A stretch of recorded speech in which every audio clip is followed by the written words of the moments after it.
Good afternoon, this is Nighthawk again, and I'm here to introduce to you the concept of Eve ship cores. Within several of the servers that are currently out there for Spacebuild, you have the capacity to use a ship core in order to create a defensive module. This is in support of, or in lieu of, the old Stargate defensive system. Now, Stargate shields, as you know, are effective against limited weapons ranges, whereas the Eve ship cores, specifically the ones used in Bloxgate servers, give you the capacity to deal with both pew pew, G combat, as well as Stargate weapons. All of those weapon systems are dealt with by this core system. It's much more complex and interesting than the pew pew core system, and is also more effective overall. We touched upon it briefly in the beginning shipbuilding. Now we're going to go into more detail. So to start with, in order to place a ship core, you have to have any prop. So we're just going to throw that prop down there on the ground there. It's a nice helicopter bomb, easy to interact with. Next, we're going to go to our tools menu.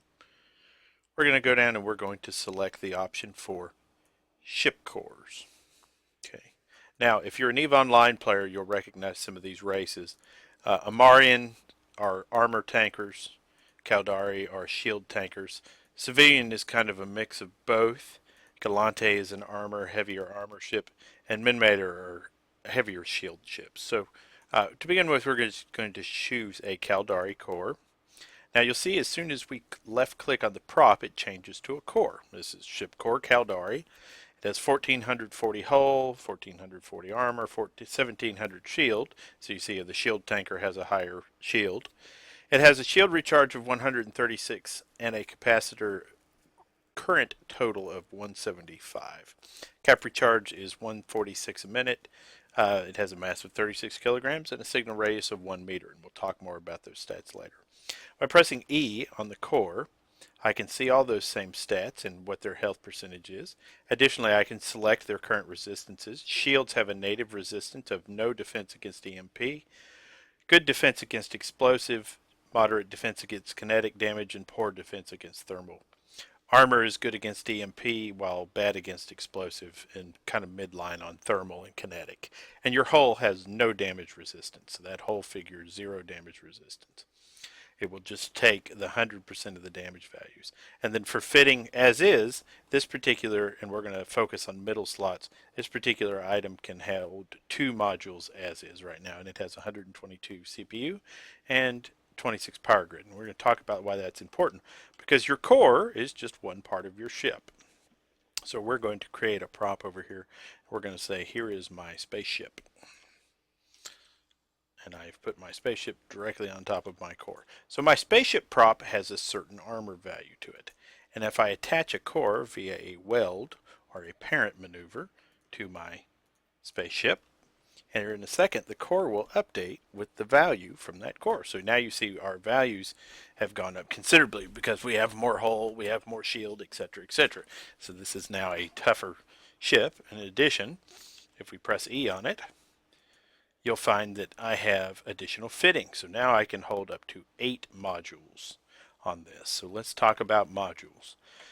So if you want to modify the values of the core, if you go back under your ship cores, you'll find you'll have things that listed as armor hardeners. So if I wish to increase the thermal resistance of my hardener, I place it on the ship. This hardener increases the thermal rating of my ship's armor by 50%, and it requires 33 CPU and 1 power grid, and it's currently online. So if I look now at my core, my armor resistance for thermal has gone up from 45% to 72.5%, and I've now used 33 of the 798 CPU that I had available and 1 of the power grid. So here you can see my usage percentage. This is a low slot item, so it has consumed 1 of my low slots. If you look at that item, you'll see that it has already occupied and is ready to go. Different slots occupy different slots. Armor slots in general will be fit in low slots. Armor repairs go in low slots. Energy upgrades, such as these large cap batteries and cap flux coils. So like for this one right here, this is a low slot fitting, okay, which means that goes into one of those low slots here. See how I've now used 2 low slots. And what this one does for me is it reduces my capacitor recharge time by 20%, so I get more capacitor faster, but my capacitor capacity overall is reduced by 10%. So we'll now focus on shield core pieces. So here are active boosters. So a shield repair booster works by actually actively repairing your shield. So this one repairs 480 shield at the cost of 60 capacitor, and it does it over 3 seconds. Okay, so that means that every time I cycle, this thing cycles. So if I set this up to turn it on, it will actually actively consume the capacitor and it will actively repair the shield.